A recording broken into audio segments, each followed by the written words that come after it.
সুপ্রিয় দর্শক, জানিয়ে দিব আজকের ভয়ঙ্কর সব সংবাদ যা শুনলে আপনার চোখ কপালে উঠবে। শুরুতেই জানিয়ে দিব ডিসেম্বরের আগেই দেশে আসার প্রতিশ্রুতি সাবেক প্রধানমন্ত্রী শেখ হাসিনা। এবছরই দেশে ফিরতে পারেন শেখ হাসিনা। সম্প্রতি খুদ ক্ষমতাচ্যুত প্রধানমন্ত্রীর বরাত দিয়ে ভারতীয় আবারও আলোচনায় নিয়ে আসে প্রসঙ্গটি। তার ফেরায় নেই কোনো আইনি বাধা, যার জন্য প্রয়োজন সরকারের অনুমতি। কিন্তু সে বাধাও যদি পার করা যায়, তারপর কি হবে? মানবতাবিরোধী অপরাধের মামলায় মৃত্যুদণ্ডপ্রাপ্ত আসামি শেখ হাসিনাকে কোন প্রক্রিয়ার মধ্যে দিয়ে যেতে হবে? শেখ হাসিনার ফিরে আসা বেশ কয়েকটি বিষয়ের উপর নির্ভর করছে। আইনজ্ঞদের মতে যার একটি হলো পাসপোর্ট। শেখ হাসিনা যখন দেশ ছাড়েন তখন তার কাছে ছিল কূটনীতিকদের জন্য নির্ধারিত লাল পাসপোর্ট। সেক্ষেত্রে তো যদি উনি ট্রাভেল পাস চায়, সরকার যদি ট্রাভেল পাস দেয় তাহলে উনি আসতে পারবেন। ওই বাধা হলো ওই জায়গাটায়, তো ট্রাভেল পাস সরকারকে দিতে হবে। যেমন আমাদের সালাউদ্দিন সাহেব যখন ছিলেন তখন উনি কিন্তু ট্রাভেল পাসের জন্য অনেকদিন ঘোরাঘুরি করছেন, কিন্তু ওই সময় সরকার তাদের বিরুদ্ধে ছিল, দেয় নাই। 2024 সালের গণঅভ্যুত্থানের সময় সংঘটিত মানবতাবিরোধী অপরাধে ক্ষমতাচ্যুত প্রধানমন্ত্রী শেখ হাসিনা ও সাবেক স্বরাষ্ট্রমন্ত্রী আসাদুজ্জামান খান কামালের মৃত্যুদণ্ডের রায় দেয় আন্তর্জাতিক অপরাধ ট্রাইব্যুনাল।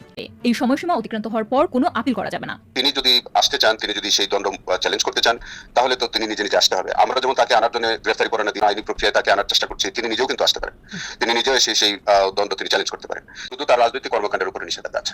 যদিও নির্ধারিত সময় পার হওয়ার পরও আন্তর্জাতিক অপরাধ ট্রাইব্যুনালের মামলায় দণ্ডিত ব্যক্তির আপিল করার নজির রয়েছে।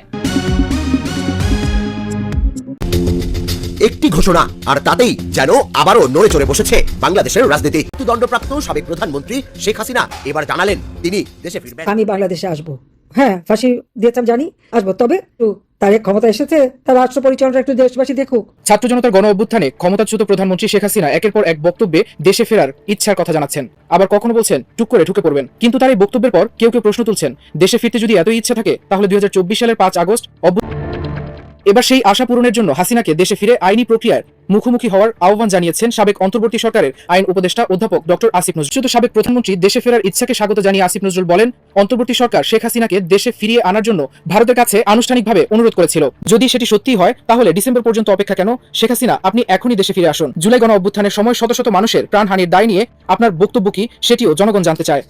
সম্প্রতি আন্তর্জাতিক সংবাদ মাধ্যম রয়টার্সকে দেওয়া শেখ হাসিনার এক সাক্ষাৎকারের পর সামাজিক যোগাযোগ মাধ্যমে শুরু হয়েছে ব্যাপক আলোচনা। আবার কেউ কেউ বলছেন, চোরের মতো পালানো মানুষ সাহসের সঙ্গে সম্মান নিয়ে ফিরতে পারে না। বাংলাদেশের ইতিহাসে কোনো রাষ্ট্রপ্রধানকে এভাবে ক্ষমতা ছেড়ে পালাতে দেখা যায়নি। তবে হাসিনার জন্য এ ধরনের ঘটনা একেবারে নতুন কিছু নয়। বঙ্গবন্ধু শেখ মুজিবুর রহমান সপরিবারে নিহত হওয়ার সময় শেখ হাসিনা ও তার বোন শেখ রেহানা ছিলেন ব্রাসেলসে। তৎকালীন ভারতীয় প্রধানমন্ত্রী ইন্দিরা গান্ধী তাদের আশ্রয় ও নিরাপত্তা দিয়েছিলেন। সে সময় এক বিদেশি সাংবাদিক বলেছিলেন, দেশে ফিরতে তার উপর কোনো সরকারি বিধিনিষেধ নেই, তিনি নিজেই ফিরছেন না। সমালোচকদের মতে তিনি যে স্বেচ্ছা নির্বাসনে ছিলেন সে তথ্য তিনি গোপন করেছিলেন। এরপর 2024 সালের 5 আগস্ট ছাত্র জনতার গণ অভ্যুত্থানের মুখে দ্বিতীয়বারের মতো দেশ ছেড়ে পালান স্বৈরাচার হাসিনা। আর সেখান থেকেই প্রশ্ন আরো জোরালো হয়ে ওঠে, যদি এখন দেশে ফেরার এতই ইচ্ছা থাকে তাহলে সেদিন দেশ ছেড়ে পালালেন কেন? গতকাল জাতীয় নাগরিক পার্টি এনসিপির আহ্বায়ক এবং জাতীয় সংসদের বিরোধী দলীয় চিফ হুইপ নাহিদ ইসলামও এ বিষয়ে মন্তব্য করেছেন। ডিসেম্বরে কেউ একজন দেশে ফেরার পরিকল্পনা করছেন। আমাদের দাবি থাকবে, দেশ তো অলরেডি 16 বছরের ধ্বংসযজ্ঞের শিকার হয়েছে। নাহিদ ইসলাম আরো বলেন, বাংলাদেশে রায় হয়ে গেছে, এখন এই সরকারের উচিত যথাযথ কূটনৈতিক ও আইনি প্রক্রিয়ায় গণহত্যাকারীকে দেশে ফিরিয়ে এনে রায় কার্যকর করা। বাংলাদেশের সাম্প্রতিক রাজনৈতিক ইতিহাসে সবচেয়ে আলোচিত এবং বিতর্কিত প্রশ্নগুলোর এক ক্ষমতাচ্যুত প্রধানমন্ত্রী শেখ হাসিনা আদৌ দেশে ফিরবেন? এই একটি প্রশ্নই উত্তাল হচ্ছে বাংলাদেশ। সম্প্রতি আন্তর্জাতিক সংবাদ মাধ্যমকে দেওয়া তার বক্তব্যে ডিসেম্বর মাসে দেশে ফেরার ইঙ্গিত। সাম্প্রতিক এক বক্তব্যে হাসিনা জানিয়েছেন তিনি দেশে ফিরবেন ডিসেম্বরের আগে। দেশে ফিরলে আওয়ামী লীগের নেতাকর্মীদের সব খবর নিবেন শেখ হাসিনা। শেখ হাসিনা দেশে ফেরা নিয়ে চাপে তারেক সরকার।